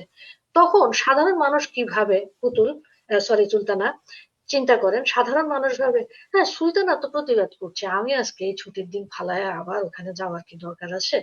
তারা এজেন্সিটা নিয়ে নিয়েছে, প্রতিবাদের এজেন্সিটাও নিয়ে নিয়েছে। তারা এই ডিফ্লেকশন থিওরি দিয়ে কাজ করে। তারা আমাদের যে কোনো কিছুকে, ভয়ঙ্কর রকমের অপরাধকে তারা লঘু করে নেওয়ার একটা প্রক্রিয়া গ্রহণ করেছে, এটা দুর্বল করে দেয়। হ্যাঁ, ঝাড়ু মিছিল তো হয়েছে, খুব প্রতিবাদ হয়েছে, ঠিক আছে না? তো আপনি কিন্তু এভাবে ভাববেন, এটা কিন্তু মানুষের মনস্তত্ত্ব। আমরা কিন্তু এটাই ভাবি, হ্যাঁ যে ঠিক আছে আজকে একটা ছুটির দিন 21শে ফেব্রুয়ারি হচ্ছে, আমার কি যাওয়ার দরকার, আমি ঘুমাই, 21শে ফেব্রুয়ারি প্রভাত ফেরিতে আমি না গেলেও চলবে, আরো তো হাজার হাজার মানুষ যাচ্ছে। তো তারা এইভাবে কিন্তু দেখেন আমাদের সবকিছু কিন্তু তারা নষ্ট করছে। আমাদের কিন্তু স্বতঃস্ফূর্ত একটা আন্দোলনের প্রতিবাদের জায়গা ছিল। আপনি ইয়াসমিন হত্যার সময় দেখেছেন দিনাজপুরের মানুষ কিভাবে এই জিনিসে ফুঁসে উঠেছে এবং এটা বিচার সুনিশ্চিত করেছে, তাই না? এই জিনিসগুলো দেখেন যে নুসরাত হত্যাকাণ্ড যখন হয়েছে, নোয়াখালীর নুসরাতকে তার শিক্ষক, মাদ্রাসার শিক্ষক আগুন দিয়ে পুড়িয়ে দিয়েছে। আমরা কিন্তু, আপনি আমার ছবি দেখবেন যে আমরা দল মত নির্বিশেষে সবাই দাঁড়ানো, তাদের অনেকেই এখন রাজনৈতিক মতভিন্নতার কারণে এই লাল মানে আন্দোলনে বড় যোগ চক্রান্ত, দিয়েছে। আপনি যেটি, কত বড় চক্রান্ত এই দেশটির সঙ্গে হয়েছে যে আপনার প্রতিবাদ করার যে অধিকারটু সেটিও তারা কেড়ে নিয়েছে। এই যে তারা গ্রিক কেড়ে নিয়েছে চক্রের এবং কথা বললেন, তারা হ্যাঁ, মানে ড্রিক চক্র কেড়ে নিয়েছে। আঞ্জুমান বুঝতে এই বিষয়ে পেরেছেন? একটু আপনার মতামত জানতে চাই। মানে মানে কতখানি গভীর থেকে ভয়ঙ্কর ভাবে চক্রান্তটি করেছে। হ্যাঁ, আজকে তো দেখলাম চক্রান্তটা রেনু আহমেদ প্লাকার্ড নিয়ে দাঁড়িয়ে আছে।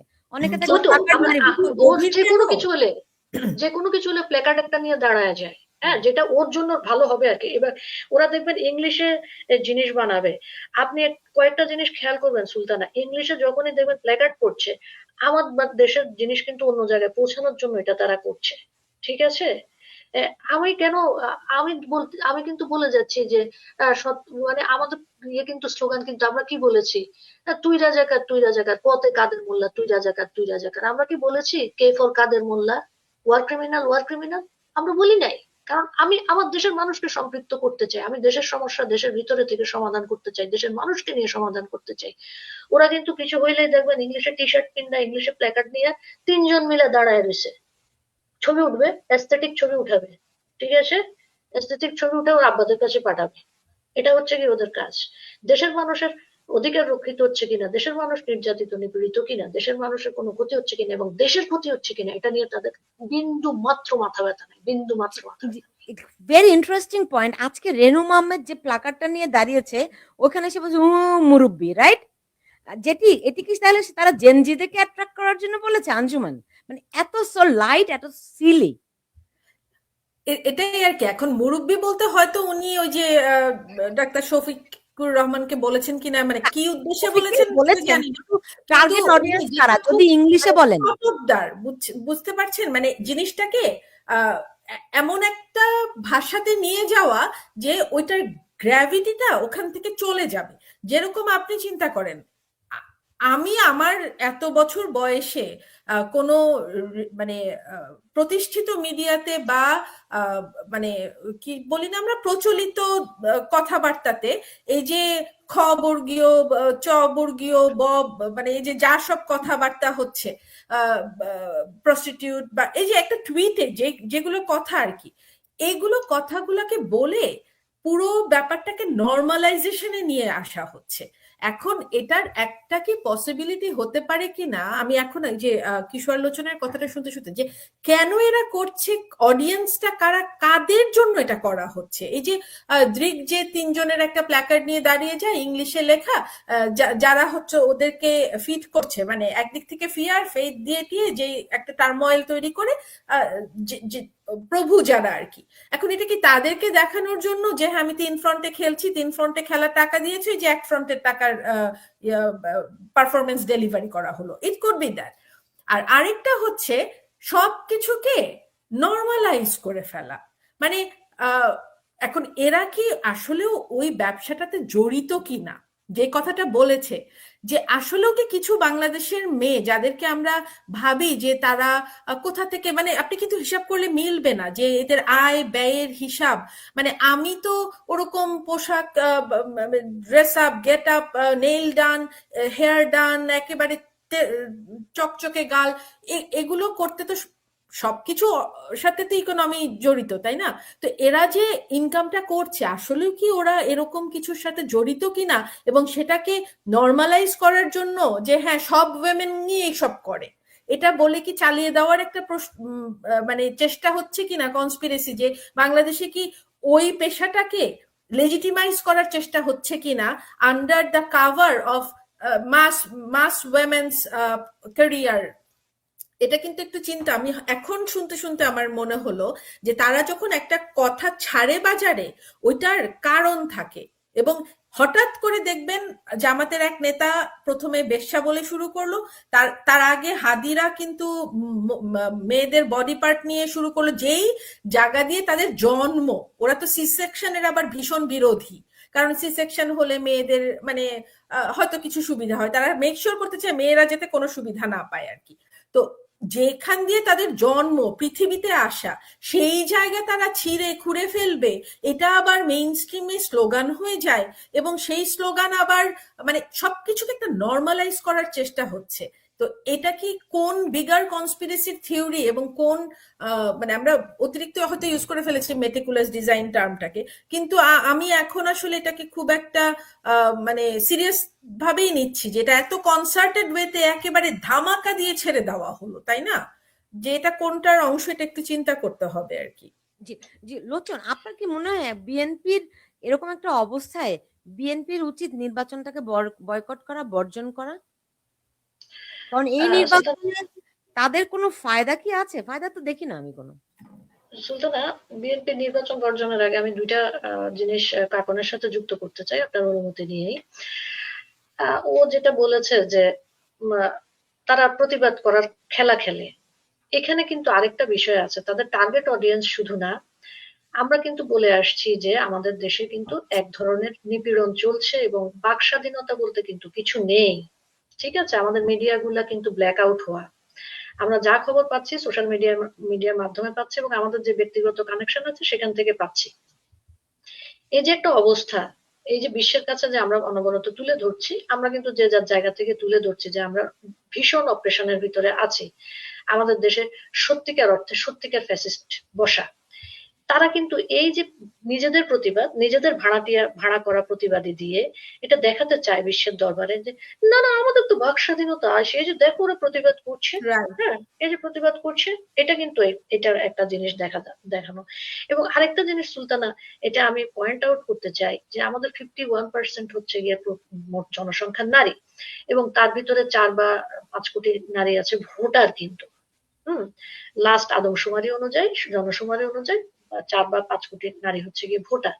এই যে আমাদের নারীদেরকে এই মুহূর্তে একটা চ্যালেঞ্জ ছুড়ে দেওয়া হয়েছে, আপনার আমার কিন্তু অনবরত গণভোটের সুবিধা অসুবিধা, ত্রয়োদশ জাতীয় নির্বাচনের সুবিধা অসুবিধা, এগুলা নিয়ে কথা বলার কথা।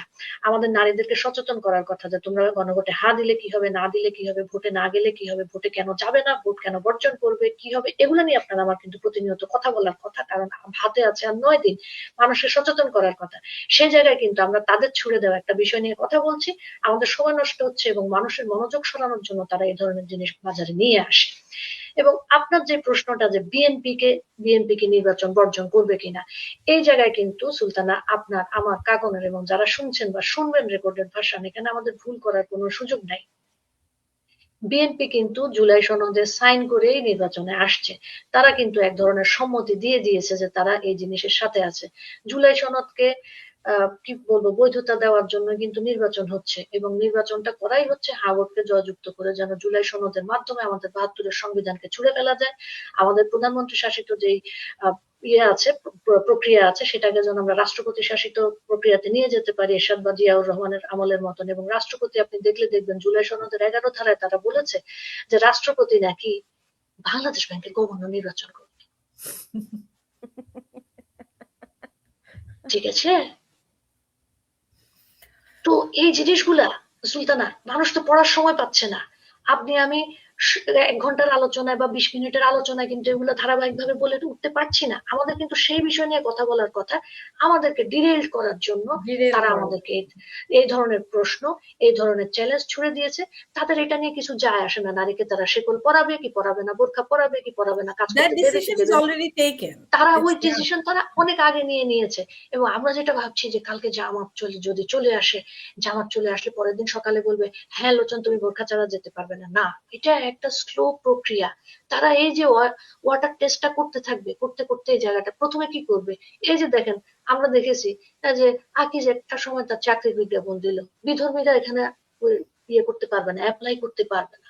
প্রক্রিয়াগুলা কিন্তু এরকমই সুলতানা, রাতারাতি হবে না। আপনি 5 বছর পরে যায় যখন দেশের জিনিসপত্র পর্যালোচনা করতে যাবেন, তখন দেখবেন যে হায় রে, তখন তো বিসিএস এ 17% নারী আসতো, এখন কেন 2%? ওকে, আপনি তখন পাবেন তথ্যগুলা। আপনি যখন তথ্য উপাত্ত, যে আজকে আমি আলোচনা করছিলাম, তথ্যও কিন্তু তারা গোপন করে রাখছে। বাংলাদেশ ব্যাংকের ওয়েবসাইটে যদি যান, সেপ্টেম্বরের পরে তারা কোনো ডাটা আপডেট করে নাই। তো তথ্য মানুষের কাছ থেকে সুপ্রিম কোর্টের অ্যাপিল বিভাগে সাংবাদিকদের প্রবেশ নিষেধ করে দিয়েছে। ওই তো, এই যে বলেন, ঠিক আছে, এই যে আমাদের একটা জনগোষ্ঠী বাক স্বাধীনতা নাই, ফ্রিডম অফ এক্সপ্রেস নাই, ফ্রিডম অফ প্রেস নাই, জেন্ডার ইকুইটি নাই, জেন্ডার ইকুয়ালিটি নাই, তাদেরকে এখন ঠেলে দেওয়া হয়েছে কোন জায়গায়? তারা দৈনন্দিনের যে জীবনের যুদ্ধ সেটাতে লিপ্ত। তাদের আয় নাই, চাকরি নাই, অনেকের নিরাপত্তা নাই। তারা ওই যুদ্ধ করতে করতে এখন আর freedom of express, freedom of expression, freedom of press, gender equity, gender neutrality, এগুলা নিয়ে কথা বলার সময় পাচ্ছে না। এবং এটাই হচ্ছে কালার রেভলিউশনের টেক্সট বুক। এখানে কিশোর লোচনের সাথে আমি একটা জিনিস অ্যাড করি। একটা গল্প আছে যে একটা সিংহ একবার একটা বাঘকে বলল যে এই যে এতগুলো মাংস সবাই মিলে কালেক্ট করে এনেছে বনের পশুরা, তো ও এখন তো আবার পশু বলা যাবে না, প্রাণী বলতে হবে, সংস্কার, মহিলা বলা যাবে না, নারী বলতে হবে, সংস্কার। তো এই মাংসগুলোকে তোমরা সবার ভিতরে ভাগ করে দাও। তো বাঘটা তখন নিয়ে গেল, তো মেইনলি নেকড়েরাই নিয়ে এসেছিল মাংসগুলোকে, তো নেকড়েদেরকে ভাগ টাগ করে দিল। তো তখন দিয়ে বলছে, তখন নেকড়েরা তো ভাগ পেয়ে চলে গেল, তারপরে খেয়ে দে ওখানে নেকড়েদের ভিতরে আবার যে সর্দার, সে বলছে যে দেখো আমরাই তো মাংসগুলো কালেক্ট করে আনলাম, কিন্তু বাঘ তো একটা বড় অংশ নিয়ে নিল। তো আমরা তো যা পেলাম সেটা তো আসলে বাঘটাকে যদি আমাদের না দিতে হতো, তাহলে তো আমাদের প্রত্যেকের ভাগে আরেক টুকরা করে বেশি পড়তো।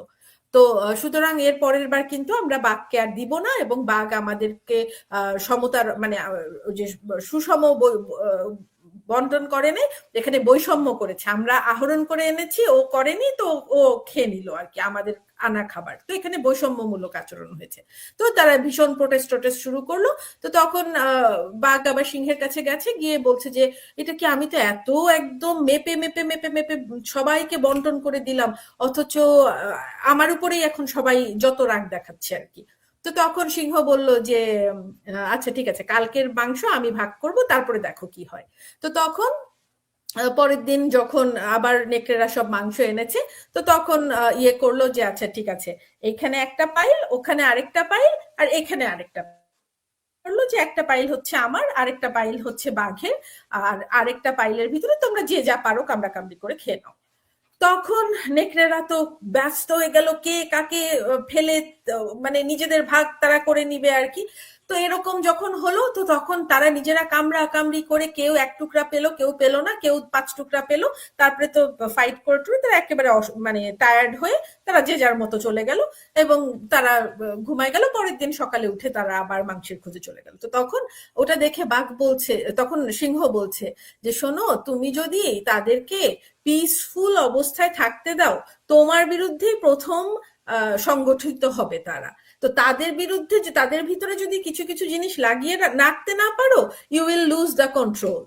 তো বাংলাদেশের আসলে শেখ হাসিনার সময়ে ঘটনাটা ওটাই ঘটেছিল। উনি পুরো বাংলাদেশটাকে সুন্দর মতো নিয়ে তুলতে চেয়েছিলেন, কিন্তু বাংলাদেশের যে কিছু বলবো, সবাই না, ওভারঅল বাংলাদেশের মানুষ ভালোই, এবং তারা বুঝে আর কি, যে কারণ তারা এই নিজেদের হাত দিয়ে পরিশ্রম করবে, টাকা ইনকাম করবে, সেটা দিয়ে তারা পেট ভরবে। তো অধিকাংশ মানুষই মাথার ঘাম পায়ে ফেলেই তাদের পেট ভরায়, বাচ্চাদেরকে পড়াশোনা করায়, পরিবার চালায়। কিন্তু বাকি ওই যে যারা ওই নেকড়ের ভিতরে কিছু অংশ, যারা আর কি ওই তাদের লিডার হওয়ার ইচ্ছা, তারা এই এই যে সুষম বন্টনটাকে বৈষম্যের খোলসে ফেলে দেশটাকে তো ধ্বংস করে দিল। তো এখন এদের হাত মানে আলটিমেটলি আমরা এই কথাগুলো কেন বলছি, আমরা যে বুঝি না তা না, উই ফেল টু এক্সিকিউট। আমাদের যে বুঝি, আমরা যারা ছিলাম, we did not take the front seat, we let them drive the bus to the brink of this cliff. তো এখন কিভাবে উদ্ধার হবে আমরা আমরা বুঝতে পারছি সবই, কিন্তু আমরা আসলে এখন পর্যন্ত কনসার্টেড ওয়েতে এমন কিছু করতে পারি নাই যাতে একটা সাইন দেখা যায় যে হ্যাঁ, we are at the front seat of the bus, এবং আমরা চালাচ্ছি, এবং এটাকে বাসটাকে ঘুরিয়ে আবার যে মানে আসল ট্র্যাকে নিয়ে আসবো, এরকম তো কিছু দেখতে পাচ্ছি না। That is what making me scared. এইটা যেন করতে আমরা না পারি, সেজন্যই তো ওই যে বলো না, আমাদের প্রতিবাদের এজেন্সিশিপটাও তারা নিয়ে গেছে, অনেক বড় বড় অপরাধকে লঘু করে দিচ্ছে যাতে করে মানুষ ঐক্যবদ্ধ হতে না পারে। আমাকে শেষ করতে হবে লোচন। এখনো তো এরা দেখি কথায় কথায় শেখ হাসিনা কি গালাগালি করে, এই জামাত নারীকে গালাগালি করে, এটাও নাকি শেখ হাসিনারই দোষ। সুলতানা, এটা এটা হচ্ছে কি, এটা একটা মনস্তাত্ত্বিক সমস্যা, এটা সাইকোলজিক্যাল একটা সিচুয়েশন। আমি খুব ভালো, ঠিক আছে, আমি খুব ভালো, এটা প্রমাণ করার জন্য আমাকে আপনার নামে 20টা কথা বলতে হবে। এটা আমাদের একদম জাতীয় চরিত্র কিন্তু। হুম। তো শেখ হাসিনাকে গালি না দিলে, শেখ হাসিনাকে বোকা না দিলে, তাদের তো কোনো রাজনীতি নাই সুলতানা। তাদের পুরো রাজনীতিটা হচ্ছে এন্টি আওয়ামী লীগ। তারা কিন্তু দেশের জন্য রাজনীতি করে না। আওয়ামী লীগ তো দেশের জন্য রাজনীতি করে, দেশের কথা বলে, দেশের জনগণের কষ্ট নিয়ে কথা বলছে। ধরেন আওয়ামী লীগের আমলে যদি কেউ এই কথা দেশের কর্মজীবী নারীদেরকে বলতো, এই যে যারা লাল, কি করতো তারা বলেন তো আমাকে একটু। সুলতানা, এটা তো আপনি আমাকে সবসময় বলেন যে আমি যেন বিভাজনটা না করি। আমি এই বিভাজনটা করছি না বলেই বলছি যে আমি কিন্তু আপনাকে প্রথমেই বলেছি আমরা কিন্তু দল মত নির্বিশেষে দাঁড়িয়েছি, তাই না? যে কোনো কথা।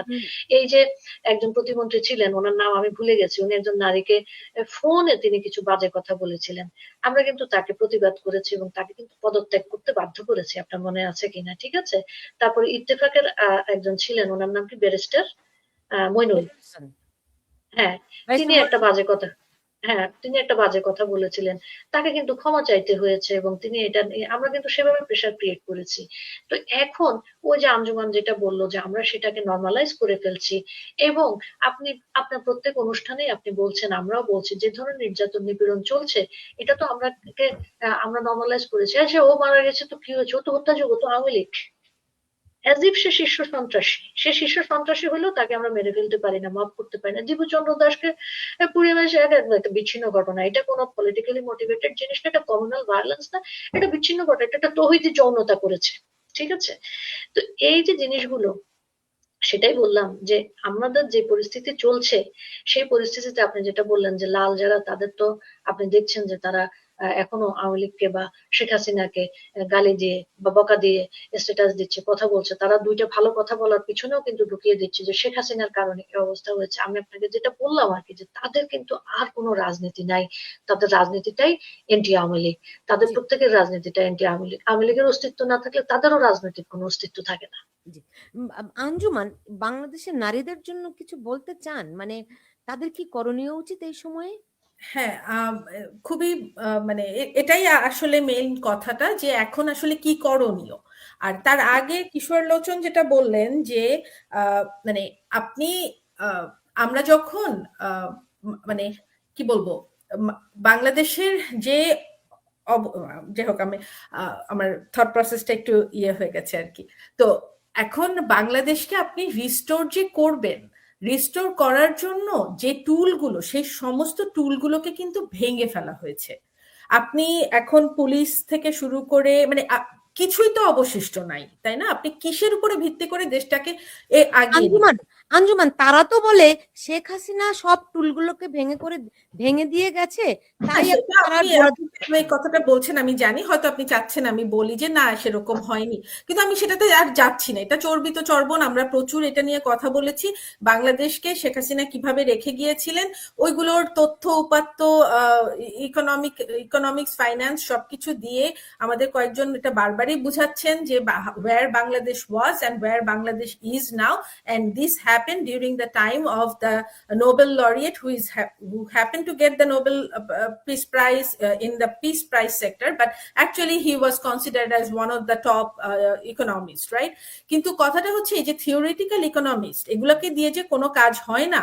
বাংলাদেশে যে যার হাতে ছিল, উনি যে ছিলেন একজন আপনার পলিটিক্যাল ইকোনমিক্স, এবং এট দ্য সেম টাইম উনি রিয়ালিটি ইকোনমিক্স, এই দুই, রিয়েল লাইফ ইকোনমিক্স, বাস্তবিক ইকোনমিক্স, কমন সেন্স ইকোনমিক্স, এইগুলা যে উনি বুঝতেন, এবং এই দুইটার সমন্বয়ে যে উনি কোনো রকম থিওরিতে পড়ে না, কোনো রকম ইকুয়েশনে ফেলা যায় না, যেই গতিতে বাংলাদেশ আগাচ্ছিল, এবং এইটার যে আপনার ওই মানে মাল্টিপ্লায়ার এফেক্ট বলি, তারপরে মানি ইনজেক্ট করে ভিশাস সাইকেল অফ পভার্টিকে ব্রেক করে পুরো মানে এই বাংলাদেশটাকে ট্যাক্সি করিয়ে একদম টেক অফ করে, অলমোস্ট আমরা যে বলি না 10,000 মাইল উপরে গেলে, ফিট উপরে গেলে একটা স্টেডি কাম একটা, তখন যে আমাদের এয়ার হোস্টেসরা আমাদের কাছে খাবার নিয়ে আসেন, ওই লেভেলে আমরা প্রায় চলে যাচ্ছিলাম। তো সেটাকে পুরোপুরি থামিয়ে দিয়ে, যে এখন যে উজবুক বাণিজ্য উপদেষ্টা যে বশির আহমেদ, উনি যে বলছেন যে কেন এই সমস্ত কি পদ্মা ব্রিজ হলো, এগুলা না করলে তো 20 টাকা দাম কম থাকতো, এবং সাথে যুক্ত হয়েছেন মানে পালে বাতাস দেওয়ার জন্য আরেকজন চলে এসেছেন, প্ল্যান ভাইয়া, আই হ্যাভ আ প্ল্যান নিয়ে। তো এতদিনেও তো প্ল্যান বুঝতে পারলাম না, কিন্তু একটা জিনিস বুঝলাম যে উনি বলতে চাচ্ছেন যে আসলে তো বাংলাদেশে কিছুই নাকি উনি চোখে দেখছেন না, ভ্যানিশিং ক্রিম দিয়ে সব ঢেকে রাখা হয়েছে বাংলাদেশের ইনফ্রাস্ট্রাকচার উন্নতিগুলোকে। তো উনি এখন কি করছেন, ফ্যামিলি কার্ড। গতকালকে শুনলাম একজন ওনাকে প্রশ্ন করেছেন যে এই ফ্যামিলি কার্ডের ফাইন্যান্সিং উনি কিভাবে করবেন, এত এত মানুষকে যে উনি ফ্যামিলি কার্ড দেওয়ার কথা বলছেন। তো তখন উনি বলেন আমি বুঝতে পেরেছি আপনার প্রশ্ন, আপনি বাজেট নিয়ে কথা বলছেন, ফ্যামিলি কার্ডের বাজেট কোথা থেকে আসবে, কিন্তু আপনাকে এটা বলতেই হয় বাংলাদেশে 107 না কতটা যেন এরকম সোশ্যাল ওয়েলফেয়ার প্রোগ্রাম অলরেডি চালু আছে, কিন্তু কিন্তু এগুলো এত হ্যাফাজার্ড হিসেবে ওয়েতে চলছে, সমন্বয় নেই মন্ত্রণালয়ের সাথে, মন্ত্রণালয়ের সব, তো আমরা পুরো একটাকে আমব্রেলা। তো বেসিক্যালি হচ্ছে they are talking, all they are talking about ওই যে একটা সুতি শাড়ি পরা, হাতে একটা সোনার চুড়ি পরা যে মহিলা, এই মিরাকুলাস অর্থনীতি দিয়ে যেই মানুষটা বাংলাদেশকে ওই 10,000 ফিটের উপরে একটা স্টেডি ইকোনমিক কন্ডিশনে নিয়ে যাচ্ছিলেন, তারই তৈরি করা সমস্ত কিছুকে মূলধন করে, পুঁজি করে, একটা অন্য প্যাকেট বলবো না কি জানি না, সেটাকে করে বাংলাদেশের মানুষের কাছে যে কুমিরের বাচ্চার মতো উপস্থাপন করছে, এবং তারপরে আবার বলছে 17 বছরে কি হয়েছিল কি হয়নি কিছুই পায়নি বাংলাদেশের মানুষ, প্রবলেম তারই তো।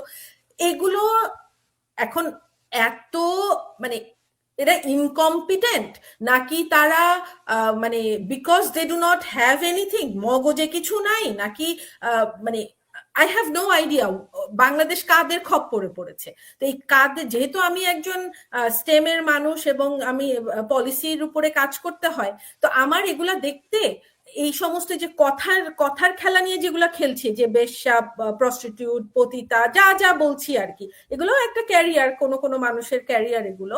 কিন্তু এবং I am not disrespectful to those people whose career is this, কিন্তু আমার কথাটা হচ্ছে যে যাদের হাতে আপনি দেশ তুলে দেওয়ার জন্য এই যে কোটি কোটি কোটি টাকা খরচ করে একটা গণভোট নাকি সাধারণ নির্বাচন কি যে আয়োজন করছে, এটা করে লাভটা কি, কার হাতে আপনি দেশটা তুলে দিচ্ছেন? না না, এটা গ্যালাক্সির শ্রেষ্ঠতম নির্বাচন হতে যাচ্ছে, 3100 কোটি টাকা খরচ হবে এই নির্বাচন। রাইট। এবং এই যে বিদেশ থেকে এত ক্যারিকেচার করে 4 লাখ ভোট এনেছে, 4 লাখ ব্যালট পেপার নাকি এসে পৌঁছেছে, সেই ব্যালট পেপার গুলো, তো এটা এতখানি ফার্সিক্যাল একটা জিনিস হচ্ছে, আমার পক্ষে এটাকে ওই কাম অ্যান্ড কুল অ্যান্ড মানে কোন রকম এক্সপ্রেশন ছাড়া কথা বলে I have to B the face of, মানে একেবারে হাসি হাসি প্লাস্টিক ফেস, এটা সম্ভব না। এবং যেটা বলছিলাম, ওই বাসটাকে নিয়ে যে একেবারে ক্লিফে, এন্ড অফ দ্য ক্লিফে দাঁড় করানো হয়েছে, কার হাত ধরে এই বাসটা আবার টার্ন অ্যারাউন্ড করে রাইট ওয়েতে যাবে, এটার তো কোনো আমি ডিরেকশন দেখছি না, এবং কোনো প্ল্যানিং নাই, কিচ্ছু নাই। আজকে 11 দিন বাকি ইলেকশনের, আমরা না হয় ক্যাম্পেইন করছি যে ভোট বর্জন করতে, কিন্তু ইনারা তো বলছে যে না গেলে শ্রেষ্ঠ নির্বাচন হবে, এবং শ্রেষ্ঠ নির্বাচন হয়ে যারা নির্বাচিত হবে তাদের যে পরিমাণ মানে উৎকর্ষ মগজ দেখছি, তাতে করে আমি তো হতাশ। মানে এই দেশ নিয়ে আসলে আমরা এই সমস্ত টুকুর টাকুর টকশো করে কি করতে পারবো আমরা তাও জানি না আর কি। Sorry, I became emotional, but it is not the time to stay cool and calm. সেই আমি না ঘুমাতেও পারি না, কিন্তু আমাকে শেষ করতে হবে। আঞ্জুমান, যে বাংলাদেশের নারীদের করণীয় কি, যে প্রশ্নটি আপনাকে রেখেছিলাম? ওই যে বললাম, এখন যার হাতে বাংলাদেশটা নিরাপদ ছিল, যার শক্ত হাতে হাল ধরাতে বাংলাদেশটা, বা যদি আপনি এখন ফ্লাইটই বলি যে ওই ফ্লাইট যে আর কি যে জিনিসটা থাকে যেটা দিয়ে ফ্লাইট টেক অফ করে, যার হাতে ছিল বাংলাদেশ, তার হাতে ফিরিয়ে দিতে হবে। এবং the only way to do this at this point, to be very honest, আমি আবার হচ্ছে কি যে যেটা ওয়ার্ক করেছে সোফার, আমি সেইটাকে, মানে যেটা পরীক্ষিত একটা ব্যবস্থাকে কেন আমি মানে সরিয়ে ফেলে দিয়ে বলবো অ্যামেচারদেরকে এনে, যে কোনোদিন ধরেন ব্যালে ডান্সাররা যে কোনোদিন মানে ওরকম পায়ের উপরে দাঁড়ায়নি, তাকে আমি বলবো যে please give a world class performance, এটা তো হয় না। তো আমরা যারা একেবারে মানে ইঞ্জিনিয়ারিং, যারা এত এত মিলিয়ন ডলারের প্রজেক্ট আমরা উঠাই, সেখানে আমি আমার পরীক্ষিত যে কোম্পানিগুলো যারা সোফার ডেলিভার্ড ভেরি ওয়েল, তাদেরকে আমরা প্রশ্নবিদ্ধ করে মানে বিডিং প্রসেস থেকে সরিয়ে দিয়ে বলবো যে নাও কেন, মানে এটা হয় না। তো পরীক্ষিতদেরকে এনে মাঠে এনে তাদের হাত, মানে এছাড়া আমি আসলে কোনো উপায় দেখছি না। আবার আমাকে স্বৈরাচারের দোসর বলবেন, আপনারা বলবেন যে আমি হচ্ছি দালাল, কি আই ডোন্ট কেয়ার, কিন্তু কথা হচ্ছে দেশকে রিস্টোর করতে হলে যারা পরীক্ষিত তাদের হাতে দেশ তুলে দেওয়া ছাড়া কোনো উপায় নেই। আফসানা কিশোর লোচন। সুলতানা, আমি আঞ্জুমানের সাথে তো দ্বিমত করার কোনো সুযোগ নেই। আমি একটা কথাই বলবো, আমাদের নারীদের উপর যে আক্রমণটা হয়েছে, আমি প্রত্যেকটা প্রোগ্রামেই বলে থাকি, আপনার জায়গা থেকে আমার জায়গা থেকে আমরা রুখে দাঁড়াচ্ছি, তারা যদি তাদের জায়গা থেকে রুখে দাঁড়ায় তাহলে হয়তো বাংলাদেশ বাংলাদেশের জায়গায় ফিরে আসবে। কারণ ইতিহাস বলে বাংলাদেশের নারীরা বাংলাদেশ নির্মাণ করেছে। আমি ছোটবেলা থেকে দেখে এসেছি সুলতানা, হাজার হাজার নারী কোলে কাকে বাচ্চা নিয়ে মাটি কেটে বাংলাদেশের মাটির রাস্তা পাকা করেছে, ইটের সোলিং করেছে। বাংলাদেশের নারীরা গার্মেন্টস শিল্প দিয়ে বাংলাদেশের চেহারা চেঞ্জ করেছে। আমাদের মতন নারীরা কর্মক্ষেত্রে এসে বাংলাদেশের কর্মক্ষেত্রের চেহারা চেঞ্জ করেছে। ঠিক আছে, নারীর ক্ষমতায়নে আমরা একটা বেঞ্চমার্ক তৈরি করেছি। সুতরাং কথা একটাই, যেখানে যেই নারী আছে ভেদাভেদ ভুলে আপনি যেটা বলেন সকলকে অ্যাকোমোডেট করতে হবে, হাতে হাত ধরে এই জঙ্গি গোষ্ঠীকে আমাদের রুখে দিতে হবে, তাহলে আমরা আমাদের বাংলাদেশকে আবার পাবো। আমি এখানে আরেকটা কথা একটু অ্যাড করতে চাই, সেটা হচ্ছে এটা কি আইরনি কিনা জানি না বা নিয়তি কিনা জানি না, এই যে নোবেল লরিয়েট তার কিন্তু দুটো মেয়ে, মনিকা ইউনুস, দিনা ইউনুস। আপনার তারেক রহমান যে এখন প্ল্যান নিয়ে উনি হাজির হয়েছেন, উনার একটা মেয়ে, উনার যে মানে ওনাদের বংশের যে বাকি অংশ সেখানেও কিন্তু দুটা মেয়ে, তার ছোট ভাই যে কোকো তারও দুটা মেয়ে। তো এই যে মেয়েগুলার সম্পর্কে যে এই ধরনের ডেরোগেটরি কমেন্ট করা হচ্ছে, তো ডক্টর ইউনুস কি ভাবেন যে ওনার মেয়ে, এই যে Monica Yunus, she is not capable or worthy of ruling something or directing something? বা তারেক রহমান কি বিশ্বাস করতে চান যে ওনার মেয়ে যাকে উনি জন্ম দিয়েছেন মানে যাকে পরবর্তী টর্চ বেয়ারার হিসেবে ভাবা হচ্ছে, তো শি ইজ নট ওয়ার্থ? তো এগুলো আসলে শুধু মেয়েদের ইয়ের ব্যাপার না, এটা এক কনসার্টেড ওয়েতে, মানে ইট কেম ডাউন টু ওইটা আমরা বলি আর কি যে হোলিস্টিক অ্যাপ্রোচ লাগবে, হোলিস্টিক holistic অ্যাপ্রোচটা approach লাগবে। কারণ এখানে ছেলেদের ইনভলভমেন্ট লাগবে, কারণ ওই একটা থাকবে। মেয়ের বাবা বা পরিবারে তো ছেলেরাও আছে, তো ছেলেদেরকেও এখানে বলতে হবে যে what are you talking about, আমাদের বাসার মানুষগুলা যারা হার্ড আর্ন মানি আর্ন করছে তাদেরকে ছোট করার তোমার কি অধিকার আছে? তো এখানে আসলে এই জন্যই আমি কথাটাকে একটু অ্যাড করতে চাইলাম যে যে লিডারশিপদের কথা বলছেন সেই লিডারশিপদেরও কিন্তু আইরনি হচ্ছে তাদের সবগুলোই মেয়ে, এমন না যে এখানে সিনারিওতে কোনো ওইটা ছেলে। সুলতানা যেটা হয় আর কি, এটা হচ্ছে বড় লোকের কুকুর হচ্ছে ডগ আর গরিবের কুকুর হচ্ছে কুত্তা, ঠিক আছে? তো বড় লোকের বাচ্চাদের ওভাবে জেন্ডার থাকে না, বড় লোকের বাচ্চারা ক্ষমতার কাছে যাবে, এলিটের বাচ্চারা, যারা আমরা প্রান্তিক মানুষ আছি ক্ষমতার কাছাকাছি না, ভুক্তভোগী কিন্তু আমরাই হব। সুতরাং আমাদেরকেই ওই জিনিসটা বুঝে শুনে রুখে দিতে হবে, এটাই। আমি আমি আরেকটা প্রশ্ন রেখেছিলাম আপনাদের দুজনের কাছেই, খুব সংক্ষেপ করে উত্তরটা যদি দেন যে বিএনপির ভোট বয়কটের ডাক দেয়া উচিত কিনা ইমিডিয়েটলি। অবশ্যই, অবশ্যই। যে পরিস্থিতি, বিএনপি যেভাবে এখন হাবুটে প্রচারণা চালাচ্ছে, হাবুট হলে তো সুলতানা এক কথায় সংক্ষেপে বলতে হয় যে দেশের স্বাধীনতা সার্বভৌমত্ব থাকবে না। মিয়ানমার যেভাবে 200-250 জেলে উঠিয়ে নিয়ে গিয়েছে, আমাদের অন্যান্য মানুষকেও পরবর্তীতে উঠিয়ে নিয়ে যাবে। আমাদের সীমান্ত অরক্ষিত, আমাদের বন্দর বিদেশি শক্তির হাতে, আমাদের দেশের স্বাধীনতা সার্বভৌমত্ব কি আমাদের হাতে আছে সুলতানা? অবশ্যই এই ভোট বর্জন করতে হবে, অবশ্যই। বিএনপির যদি তারা সেন্সিবল হয়, তাদের যদি রাজনৈতিক প্রজ্ঞা থাকে এবং পলিটিক্যাল লিটারেসি এবং আন্ডারস্ট্যান্ডিং থাকে, তারা অবশ্যই এই ভোট বর্জনের ডাক দিবে। এবং এনসিপি কিন্তু সেই জুলাই সনদ, যতদূর পর্যন্ত আমি জানি তারা কিন্তু জুলাই সনদে সই করে নাই, অথচ এখানে তারা মানে the whole situation is very mysterious. এবং বুঝতে পারছি ইউনুসরা চাচ্ছে যে এগুলো করে যাতে ভোটটা না হয়, এবং ভোট হলেও যা কথা, ফলাফল তো সাজানো, সুতরাং সেই বুঝতে পারছে না যে ভোট এই সরকার চায় না, হলেও তাদের মেটিকুলাস ডিজাইন করা আছে কে জিতবে, এটি তারা আগে থেকে নির্ধারণ করে রেখেছে। এক্স্যাক্টলি। কিন্তু বিএনপির ওই যে ক্ষমতার, মানে তারা ভাবছে কোনোভাবে যদি হয়ে যায় তাহলেই তো, কিন্তু ওরা বুঝতে পারছে না যে এটা কোনোদিনও হবে না, রেজাল্ট ইজ অল সেট। ওদের মনেও সেই একই কথা যে আওয়ামী লীগকে নামাতে পেরেছি না, আওয়ামী লীগকে নামাতে পেরেছি, জামাতকে কি পারবো না? ওরাও ভাবছে একবার ক্ষমতায় এসে নেই, তারপরে তো যা করার করে ফেলবো। ক্ষমতায় আসলে যে ক্ষমতা সীমিত করে তার হাতে দেওয়া হবে সেটা কোনো কিন্তু বুঝতে ক্ষমতাই পারছে না। দেওয়া হবে না। এখন আবার গণপরিষদের কথাটা বলে যে 6 মাসের একটা মানে যে মূল্য আর কি ঝুলিয়ে দিয়েছে নাকের সামনে, যে এটা কোনোদিনও হবে না, রেজাল্ট ইজ অল সেট।